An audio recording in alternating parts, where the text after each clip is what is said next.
Hello friends, welcome back. তো আজকে যে ভিডিওটা নিয়ে এসেছি এটা হলো কাঁঠাল বিচি আর সবজি দিয়ে কিন্তু শীতল শুটকি রান্না করব। তো সবজি দিয়ে শুটকি মাছের রেসিপি কিন্তু খুব বেশি ভালো লাগে। তো আপনারা একবার এই রেসিপিটা দেখে নিন, যদি না বানিয়ে থাকেন এভাবেই বানাবেন, অনেক ভালো লাগবে খেতে। তো দেখুন, প্রথমে দিকে কাঁঠাল বিচি নিয়ে নিয়েছি, মিষ্টি কুমড়ো নিয়ে নিয়েছি, বেগুন, আলু, পেঁয়াজ আর রসুন। তো এই কটা জিনিস লাগবে, আর সাথে লাগবে শীতল। তো আমি শীতলগুলো ভালো করে ধুয়ে পরিষ্কার করে জলে ভিজিয়ে রেখেছি। তো শীতলটাকে কিন্তু আমি একটু বয়েল করব, যাতে কি হবে, কাঁটাটা ছেড়ে যায়। তারপর কিন্তু তরকারিতে দিব, তাহলে কিন্তু কাটা কাটা হবে না। তো প্রথমে আমি কাঁঠাল বিচিটাকে বয়েলের জন্য বসিয়ে দিয়েছি। কাঁঠাল বিচির মধ্যে সামান্য একটু নুন দিয়ে দিলাম। ওদিকে কাঁঠাল বিচিটা কিন্তু বয়েল হচ্ছে ভালো করে। তো কাঁঠাল বিচিটা যেহেতু আমি খোসাটা পুরোপুরি ছাড়াইনি, আপনারা চাইলে খোসাটা ছাড়িয়ে নেবেন। আর আমি ওভাবেই দিয়েছি। তো ওটার কিন্তু কষটা বেরিয়ে যাবে কাঁঠাল বিচির। তো তার জন্য একটু গরম জলে ফুটিয়ে নেব, আর সাথে কিন্তু একটু সিদ্ধ হয়ে যাবে আর কষটাও বেরিয়ে যাবে। তো তার জন্য ওদিকে সিদ্ধ করছি। আর এখানে কিন্তু আমি আলুগুলো দিয়ে দিলাম। কড়াইয়ের মধ্যে সর্ষের তেল দিয়ে দিচ্ছি, তেলটা গরম হয়ে যাওয়ার পর কিন্তু আলুগুলো দিয়ে দিয়েছি। তো আলুটার মধ্যে এখন আমি নুন হলুদ দিয়ে আলুগুলোকে সুন্দর করে ভেজে নেব। তো সবজিগুলো কিন্তু আমি এভাবে আলাদা করে ভেজে নেব সবগুলো। আপনারা চাইলে একসাথেও ভেজে নিতে পারেন, তবে আলুটা একটু টাইম লাগবে, তো আলুটা একটু আগে ভেজে নিলেই ভালো। তো আলুর মধ্যে নুন আর হলুদ দিয়ে দিয়েছি, দিয়ে এবার সুন্দর করে নাড়াচাড়া করে নিচ্ছি। এইভাবে সবজি দিয়ে কিন্তু শুটকি মাছের রেসিপি খুব বেশি ভালো লাগে খেতে। আপনারা কিন্তু অবশ্যই একবার ট্রাই করে দেখবেন, আর আমাকে জানাতে ভুলবেন না যে কেমন লাগলো। তো আমি যেভাবে বানিয়েছি পুরোটাই দেখাচ্ছি, আপনারা ভালো করে দেখবেন। আর কেউ স্কিপ করবেন না, তাহলে বুঝতে পারবেন না। এই যে দেখুন, কাঁঠাল বিচিটা কিন্তু এই যে কালার ছাড়ছে, মানে এই যে খোসাগুলোর জন্য কালারটা উঠছে। তারপর দেখুন, এদিকে আলুটাকে আমি ভেজে নিচ্ছি। আলুটাকে কিছু সময় ভাজবো, তারপর কিন্তু আলুটাকে নামিয়ে আরও বাকি সবজিগুলো ফ্রাই করে নেব। আর পেঁয়াজ রসুনটা যে নিয়েছি ওটা আমি পেস্ট করে দিয়ে দেব। কিছুটা পেঁয়াজ কুচি দেবো আর কিছুটা এমনি পেস্ট করে দিয়ে দেবো। তো আপনারা যেরকম ইচ্ছে আপনারা দিতে পারেন, থেতো করেও দিতে পারেন, রসুন থেতো করে আর পেঁয়াজ কুচি করে দিলেন, সেভাবেও দিলে হবে। তো আলুটা ভাজা হয়ে গেছে, তারপর কিন্তু বেগুনগুলো দিয়ে দিলাম। বেগুনের মধ্যেও নুন হলুদ দিয়ে বেগুনটাকে ফ্রাই করব।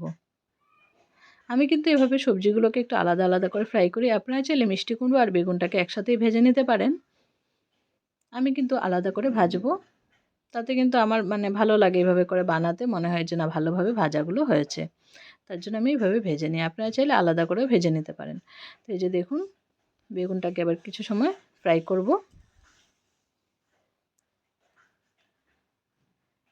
বেগুনটাকেও একটু লাল লাল করে ভেজে নেব। ওদিকে কিন্তু কাঁঠাল বিচিটা সেদ্ধ হচ্ছে, কাঁঠাল বিচিটা সেদ্ধ হতে কিন্তু একটু টাইম লাগবে।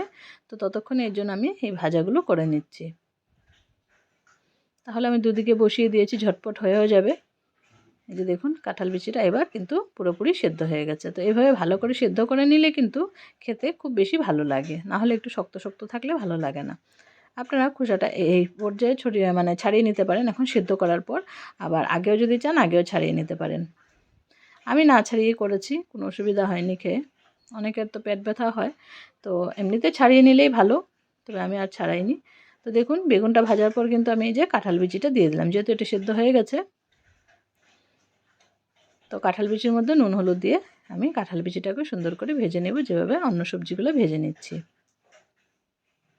তো কাঁঠাল বিচির রেসিপি কিন্তু খুব দারুণ লাগে খেতে, খুবই ভালো লাগে। আমাদের ঘরে তো সবার ভালো লাগে কাঁঠাল বিচি, আর আমার মেয়ে কিন্তু তরকারিতে দিলে খায় না।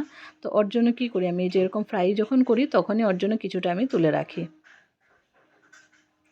বাচ্চা মানুষের কথা, এখন অনেক জিনিস খায় না, হয়তো বড় হয়ে খেতে পারে। তো রুচি তো বদলাবেই ওদের। তো এই যে দেখুন, আমাদেরই কতটা চেঞ্জ হয়েছে। ছোটো সময় যে জিনিসগুলো খেতাম না, হয়তো এগুলো এখন খাচ্ছি। তো অনেকেরই রুচি তো এরকম চেঞ্জ হতেই থাকে। তো এই যে দেখুন, এবার কাঁঠাল বিচিগুলো কিন্তু ফ্রাই করা হয়ে গেছে। কাঁঠাল বিচিতে কিন্তু দেখুন তেলটা কিন্তু পুরোটাই টেনে নিয়েছে। তো তারপর আমার কিন্তু মিষ্টি কুমড়োটা ভাজা বাকি আছে। তো কাঁঠাল বিচিটা ভেজে নিলাম, ভেজে এবার কাঁঠাল বিচিটা তুলে নেব। একদম সুন্দর করে ফ্রাইটা হয়েছে। এভাবে শুধু শুধু খেতেও কিন্তু বেশ ভালো লাগবে খেতে। তো আমি অল্পটুকু সরিয়ে রেখেছিলাম মেয়ের জন্য, আর বাকিগুলো দিয়ে কিন্তু আমি তরকারি বানিয়ে নিয়েছি। রেসিপিটা এত বেশি টেস্টি হয়েছিল বলার মতো না। তো বন্ধুরা, প্লিজ আপনাদের থেকেও একটা রিকোয়েস্ট থাকলো যে এই রেসিপিটা আপনারা একবার অবশ্যই ট্রাই করবেন। তো কাঁঠাল বিচিটা এখন আমি নামিয়ে নেব। নিয়ে এবার কড়াইয়ের মধ্যে সামান্য একটু তেল দিয়ে দিচ্ছি মিষ্টি কুমড়োটা ভাজার জন্য। তো দিয়ে দেবো এবার মিষ্টি কুমড়ো। মিষ্টি কুমড়োটা একটু বড় করে কেটেছি, না হলে তো গলে যাবে, তার জন্য। তো মিষ্টি কুমড়োর বেগুনটা কিন্তু আলুর থেকে একটু বড় দিলেই ভালো হবে, গলবে না, তাহলে কিছুটা পাওয়া যাবে। না হলে কী হয়, তরকারির সাথে এতটা মিশে যায় যে খাওয়ার সময় আর পাওয়াই যায় না। তো মিষ্টি কুমড়োর মধ্যেও নুন আর হলুদ দিচ্ছি, দিয়ে মিষ্টি কুমড়োটাকেও ভেজে নেব। তো যেহেতু সব সবজিগুলো আলাদা আলাদা করে ভেজে বানাতে হবে, তার জন্য কিন্তু আমি দুপাশে বসিয়ে দিয়েছিলাম। এদিকে কাঁঠাল বিচি বয়েল হতে হতে কিন্তু এদিকে সবগুলো সবজি আমার মোটামুটি ভাজা হয়ে যাচ্ছিল। তো এইভাবেই আপনারা বানাবেন, আপনাদেরও কম সময় লাগবে। বাস সবজিগুলো ভাজা হতে যতটুকু সময় লাগে ততটুকুই, তারপর কিন্তু আর বেশি একটা অসুবিধা হবে না, ঝটপট রেডি হয়ে যাবে। আর এই রেসিপিটা কিন্তু একটা আইটেম থাকলেই কিন্তু পুরো ভাত একদম আরামসে সবাই মিলে খেয়ে নেওয়া যাবে। তো দেখুন আমি পেঁয়াজ দিয়ে দিচ্ছি, কিছুটা পেঁয়াজ আমি এমনি রেখে দেবো, আর বাকি পেঁয়াজ রসুন কিন্তু আমি এখানে পেস্ট করে নিচ্ছি। তো এইটুকু আমি পেস্ট করে নেব। ওদিকে দেখুন কুমড়োটা ভাজা হয়ে গেছে।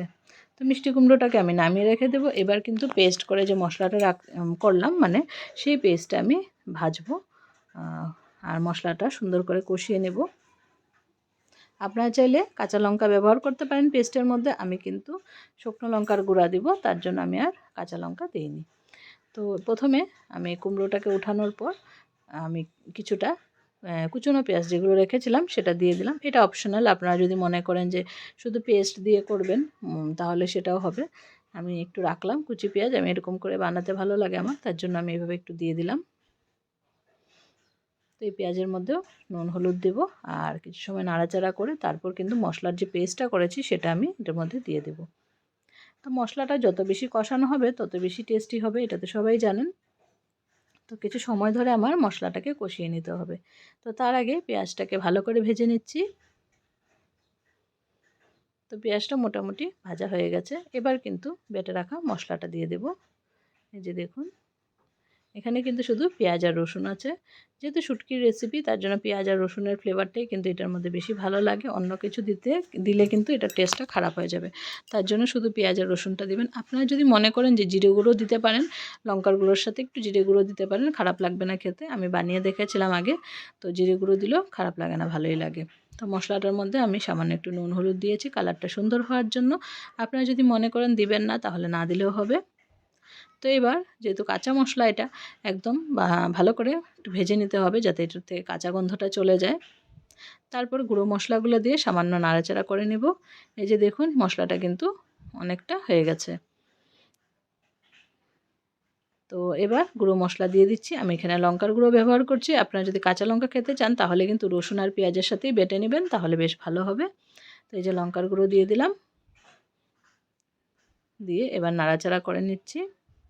আমি কিন্তু জিরে গুঁড়োটা দিইনি, আপনারা চাইলে অল্প করে দিতে পারেন, খারাপ লাগবে না, আর না দিলেও কোনো অসুবিধা নেই। তো ভালো করে নাড়াচাড়া করে নিয়ে এবার কিন্তু মশলাটা পুরোপুরি রেডি। সুন্দর করে কষিয়ে নিয়েছি। এখন কি করব, শীতলটা দেখুন আমি একটু বয়েল করে নিয়েছিলাম, এবার ছেঁকে দিয়ে দিলাম। তো যেহেতু ছেঁকে দিয়েছি, কাঁটাগুলো কিন্তু ওটার মধ্যেই থেকে যাবে। তো কাঁটাগুলো যদি আলাদা করে থেকে যায়, যে দেখুন বাটির মধ্যে কাঁটাগুলো রয়ে গেছে। তো এখন কি হবে, মানে ঝোলটা বা তরকারিটা কাটা কাটা হবে না, এটা কিন্তু বেশ সুবিধা একটা। এভাবে করে আপনারা বানিয়ে নিতে পারেন। শীতলটাকে সামান্য একটু ধুয়ে পরিষ্কার করে নিয়ে তারপর একটু জল দিয়ে এটাকে বয়েল করে নেবেন। বয়েল করে নিলে কি হবে, কাঁটাটা আলাদা হয়ে যাবে, আর শীতলটা যেটা আছে, মানে যেটা আমরা তরকারিতে ইউজ করব সেটা আলাদা হয়ে যাবে, জলের মধ্যে এসে পড়বে। আর তারপর কিন্তু একটা ছাঁকনি দিয়ে ছেঁকে নিলেই একদম কাঁটাগুলো আলাদা আলাদা হয়ে যাবে। তো এইভাবে দিলে একদম কাঁটা লাগার ভয় থাকে না গলায়। আর শীতলের কাঁটাগুলো কিন্তু বেশ শক্ত হয়। তো তার জন্য এইভাবে করে বানালে বেশ ভালো লাগবে, আর কোনো কাটার ঝামেলা থাকবে না, বাচ্চারাও খেতে পারবে। যেহেতু কাটা টাটা নেই, আপনারা নিশ্চিন্ত মনে বাচ্চাদেরকেও দিতে পারবেন। তো আমি কিন্তু আগে একভাবেই বানাতাম, পরে দেখতাম যে শীতল চাটনির মধ্যে অনেক কাটা কাটা হয়ে থাকে, পরে এই বুদ্ধিটা অ্যাপ্লাই করলাম যে এইভাবে করে দিলে কিন্তু কাটা কাটা হবে না, আর ভালোও লাগবে। তো বন্ধুরা, এবার দেখুন আমি কিছুটা জল দিয়ে দিয়েছিলাম মশলাটার মধ্যে। শীতলটা দেওয়ার পর আমি একটু সময় কষিয়ে নিয়ে তারপর একটু জল দিয়েছি, তারপর সবজিগুলোও দিয়ে দিয়েছি এটার মধ্যে। দিয়ে এবার অল্প সময় কষাবো, আর এটা কিন্তু একটু মাখো মাখো হবে, খেতে কিন্তু দুর্দান্ত লাগবে। আপনারা চাইলে এটা কিন্তু রুটির সাথেও খেতে পারেন, বেশ ভালো লাগবে খেতে। তো এই যে দেখুন একটা মাখো মাখো ভাব হয়েছে। তো রেসিপিটা এইভাবেই থাকবে, খুব বেশি ঝোল টোল দেবো না এটাতে। আর আপনাদের যদি মনে হয় যে একটু ঝোল দিবেন তাহলে দিয়ে নিতে পারেন, তো সেটা আপনাদের চয়েস মতো দিবেন যতটুকু প্রয়োজন। আর এই যে দেখুন এবার নাড়াচাড়া করে নিয়ে কিন্তু এই রেসিপিটা পুরোপুরি রেডি হয়ে গেছে। তো বন্ধুরা আজকের এই শুটকির রেসিপিটা আপনাদের কেমন লাগলো?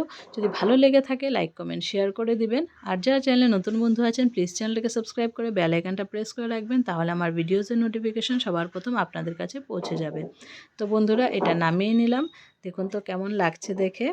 আপনারাও বানিয়ে দেখবেন আর আমাকে জানাবেন। আজকের জন্য সবাইকে টাটা বাই বাই। আবার দেখা হচ্ছে আপনাদের সাথে নতুন কোনো ভিডিওতে। সবাইকে অনেক অনেক ধন্যবাদ আমার ভিডিওটা ধৈর্য ধরে দেখার জন্য।